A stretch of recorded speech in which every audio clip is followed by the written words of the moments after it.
কত সুন্দর গাজা শহরটাকে কয়েকদিনের ব্যবধানে মাটির সাথে মিশিয়ে দিয়েছে। যেখানে যেখানে মানুষ সেখানে সেখানে ড্রোন ক্যামেরা দিয়ে দেখে দেখে বোমা নিক্ষেপ করতেছে। তাজা তাজা পান আগুনের শীষের সাথে উড়ে যাচ্ছে। এই দৃশ্য কি জাতিসংঘ দেখতেছে না? তারা কি করে দেখবে? তারা তো ইহুদিদের দালালি করতেছে। ইরান ঘুমিয়ে গেছে, সাথে ইয়ামিন। লেবানন হতাশ হয়ে গেছে। সৌদি, কাতার, দুবাই, ওমান, কুয়েত হাতে চুরি পরে বসে আছে। এই ইতিহাস একদিন ঠিকই সাক্ষী দিবে। ইসলামকে বাঁচাতে গিয়ে শুধুমাত্র ফিলিস্তিন যুদ্ধ করেছে, আর পুরো বিশ্বের মুসলমান চেয়ে চেয়ে দেখেছে আর বসে বসে জিকির করেছে।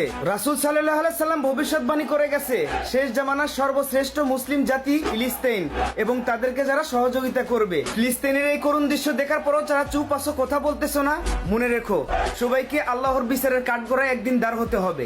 শুধুমাত্র লাইক, কমেন্ট, ভিউর আশা ভিডিও করি না। বর্তমান ফিলিস্তিনের পরিস্থিতি দেখে কলিজা ফেটে যায়, সহ্য করতে পারি না।